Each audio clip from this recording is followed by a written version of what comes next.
ketika air banyak kena najis, namun kita ragu apakah terjadi perubahan atau tidak, bolehkah kita bersuci dengan air tersebut? 2 kulah. 2 kulah itu sekarang berapa Pak Ustadz? 60 cm ke atas, 60 cm ke samping, 60 cm, 60, 60. Jadi kalau ada ember di rumah kita kecil, jangan pakai berwudu. Mana tahu waktu mandi masuk sabun, masuk sampo. Begitu juga kalau ada bak di rumah yang kecil, balik dari sini panggil tukang supaya dinaikkan bak itu agak besar. Makanya orang tua-tua dulu kalau kita pergi ke rumah-rumah zaman dulu, itu baknya besar-besar, bisa berenang kita di dalam. Supaya apa? Karena waktu itu gunanya menampung air hujan dan supaya air tidak musta'mal. Kalau airnya sedikit, maka khawatir. Kalau kita ragu, da'ma yaribuka ila ma la yaribuka, tinggalkan sesuatu yang meragukanmu kepada sesuatu yang tak meragukanmu. Masuk saya ke toilet pom bensin, ada di situ bak cat, itu tak sampai 60, maka bagaimana? Jangan dipakai untuk toharoh bersuci. Jadi bagaimana? Pakai air kerannya. Kerannya tak hidup Pak Ustadz, nasib lah. Itu makanya sebelum itu hidupkan dulu keran itu hidup apa tidak. Standarnya adalah itu Pak Ustadz, kita ke laut, asinnya dia kenapa boleh dipakai? Laut pula kau ukur, mana 60 cm laut itu. Kapan seseorang pedagang online mengeluarkan zakatnya? Ibu punya sawah padi, maka dihitung 520 kilo bersih beras. Kalau pakai tada hujan 10%. Kalau pakai irigasi, pakai biaya operasional 5%. Nah, zakat emas 85 gram. Berapa zakatnya?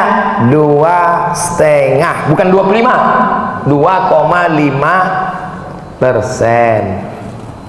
1 tahun dapat gaji terkumpul 100 juta. Berapakah zakatnya? Saya kalau bertanya tak usah dijawab, karena saya jawab sendiri itu. Karena kalau nunggu jawaban jamaah sakit hati kita. Pikir itu pelita hati, lama berpikir kita sakit hati. Zakatnya 2,5 juta, 2,5 juta.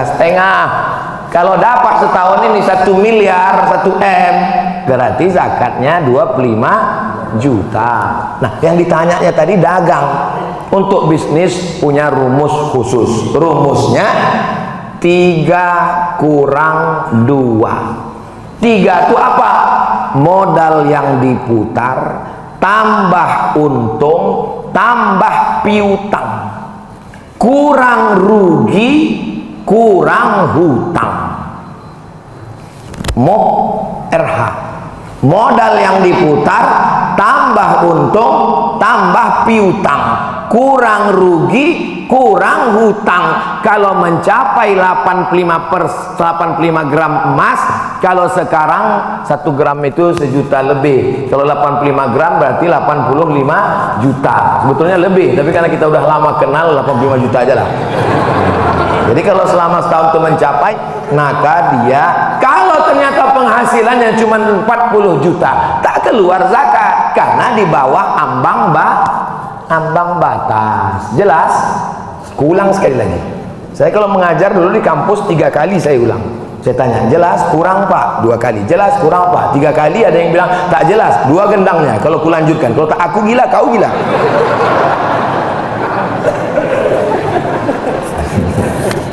Itu namanya jurus 2 kurang 3 kurang 2. Masalah jual belinya offline atau online tak ada urusan, karena yang menjadi standarnya adalah modal yang diputar, tambah untung, tambah piutang, kurang rugi, kurang hutang. Tapi hutang di sini hutang yang terkait dengan bisnis itu. Jangan hutang mobil, hutang rumah dimasukkan juga. Kau kenapa tak bayar zakat? Aku masih hutang lagi semua Pak Ustaz. Rumah ini hutang, mobil ini hutang. Di rumahku itu semua hutang, kompor hutang, ceret hutang, rantang hutang. Biniku pun hutang Pak Ustaz. Hancur sekali lah itu. Jelas? Kok ada orang bilang ceramah Ustaz Somad itu tak jelas, kepala dia tak jelas.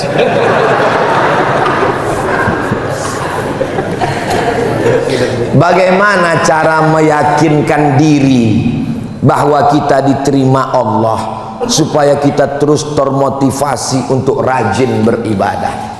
Saya ini kan berceramah tiap hari. Siapalah yang menceramahi saya? Pergi saya ke masjid, pakai topi, pakai masker, kacamata hitam.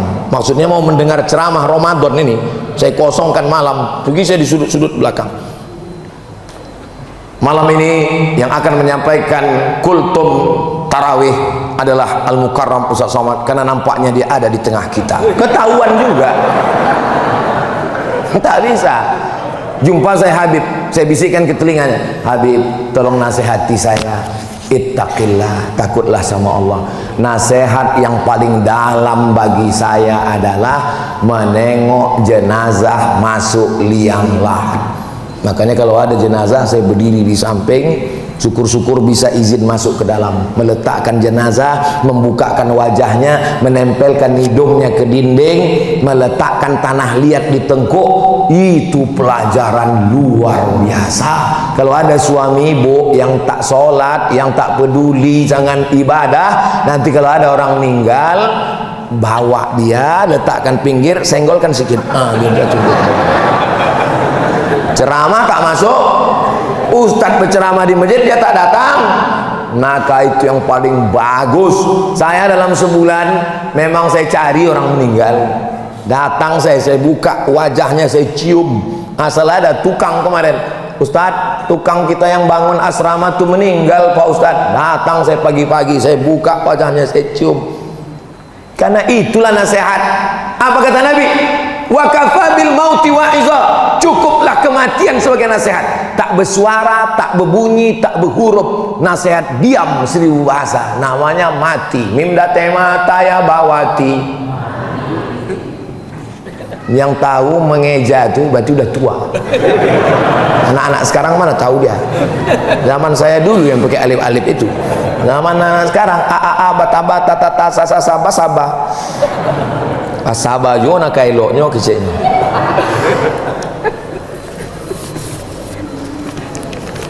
Izin bertanya Pak Ustadz, jika seseorang berinfak ke masjid, setelah masjid tersebut dirobohkan, tak digunakan lagi, apakah pahala orang tersebut masih terus mengalir? Waktu Masjid Nabawi direnovasi oleh Khalifah Utsman bin Affan, tiang-tiang korma diganti, dinding-dinding tanah liat diganti. Maka kemudian datang sahabat komplain, kalau kau ganti tak mengalirlah pahala kami. Kata Utsman bin Affan, aku pernah mendengar Nabi bersabda, keluarlah hadis ini yang selama ini dihafal oleh Sayyidina Utsman bin Affan, man bana masjidan banallah mislahu baitan fil jannah. Siapa yang membangun masjid, dibangunkan Allah untuknya satu tempat di surga. Siapa yang bangun masjid sudah dibangunkan Allah. Tapi bagi pengurus masjid dan panitia pembangunan, batu kerikil, batu bata, kosen pintu ini semuanya wakaf. Wakaf tak boleh hilang. Jadi seandainya misalnya 50 tahun akan datang Masjid Ikhlasiah ini tak muat lagi, lalu dibangun naik ke atas menjadi 10 lantai. Amin. Tak ada yang mustahil. Berapa banyak surau-surau yang kecil dulu jadi besar. Bagaimana posisi dinding-dindingnya ini? Maka dia mesti jadi pondasi, tak boleh dibawa kemana-mana. Tapi kan tak semua jadi pondasi Pak Ustadz. Ada itu kubah yang dijual. Kalau dia dijual, duitnya tetap balik ke masjid, bukan ke yang lain. Itu beda wakaf sama infak. Kalau infak habis, Kalau wakaf tak boleh habis. La yuba'u, tak boleh diperjualbelikan. Wala yurasu, tak boleh diwariskan. Wala yuhabu, tidak boleh dihibahkan, tidak boleh hilang. Maka tak ada wakaf lilin. Ustaz, saya wakaf lilin, tak bisa, karena lilin kalau dibakar habis. Jadi kalau ada orang kasih lilin, apa itu? Itu namanya infak. Kalau sedekah, Pak Ustaz, sedekah yang paling ringan. Itulah adilnya Islam. Yang tak bisa berwakaf tanah, yang tak bisa sedekah duit, yang tak bisa infak duit, maka dia sedekah. Sedekah itu paling ringan. Apa dia? Senyum sedekah. Makanya kotak itu jangan buat kotak sedekah. Karena kalau kotak sedekah, senyum aja orang terus lewat. Asal lewat, hehe, gitu dia. Maka yang tepat itu adalah kotak infak. Kotak wakaf tak bisa, karena wakaf itu mesti ada 4. Pertama yang berwakaf, yang kedua yang menerima wakaf, yang ketiga barang yang diwakafkan, yang keempat mesti ada ijab dan qabul. Mana pernah kita ijab qabul sama kotak? Lewat kotak, wakafkan duit ini, kotak itu menjawab, aku terima gitu. Memang mesin. Jadi yang paling tepat itu adalah kotak infak. Walaupun kalau dia tulis kotak sedekah, sudah termasuk juga infak di dalamnya. Sedekah itu lebih umum. Pintu besarnya, rumah besarnya namanya sedekah. Di dalam sedekah itu ada zakat, ada infak, ada wakaf. Makanya ayat tentang zakat bunyinya sedekah. Innamas shadaqatu lil fuqara wal masakin wal amilina 'alaiha wal mu'allafati qulubuhum wa fir riqab wal gharimin wa fi sabilillah wa ibnis sabil. Saya sangka saya lah yang paling tinggi derajat di masjid nih. Rupanya ada yang lebih tinggi lagi di atas saya. Kalau di masjid masih ada anak-anak, berbahagialah. Berarti Masjid Ikhlasiah ini 50 tahun akan datang masih tetap ramai dengan sholat berjamaah. Makanya saya tak pernah marah dengan anak-anak. Berapa kali saya mengajar anak-anak menjerit, kenapa? Anak-anak itulah yang akan kita harapkan melanjutkan amal jariah di masjid ini, insyaallah. Amin ya rabbal alamin. Di akhir majlis mari kita sama berdoa kepada Allah. Habis berdoa kita salat sunat isyraq. Mudah-mudahan Allah berikan kita keluarga sakinah, mawaddah warahmah, anak keturunan soleh dan soleha. Diberikan Indonesia pemimpin yang adil dan amanah. Ala hazihin niyah, untuk niat yang baik-baik ini. Al-Fatihah. A'udzubillahi minasyaitonir rajim. Bismillahirrahmanirrahim. Alhamdulillahirabbil alamin arrahmanir rahim maliki yaumiddin. Iyyaka na'budu wa iyyaka nasta'in. Ihdinas siratal mustaqim, siratal ladzina an'amta 'alaihim ghairil maghdubi 'alaihim waladdallin. Amin. Rabbana ighfir lana dzunubana wa liwalidayna warhamhuma kama rabbayana shaghira. Rabbana la tuzigh qulubana ba'da idh hadaitana wa hab lana min ladunka rahmah. Rabbana innaka antal wahhab. Rabbana taqabbal minna innaka antas samiul alim wa tub alaina innaka antat tawwabur rahim. Rabbana la tu'akhirna in nasina wa akhtana.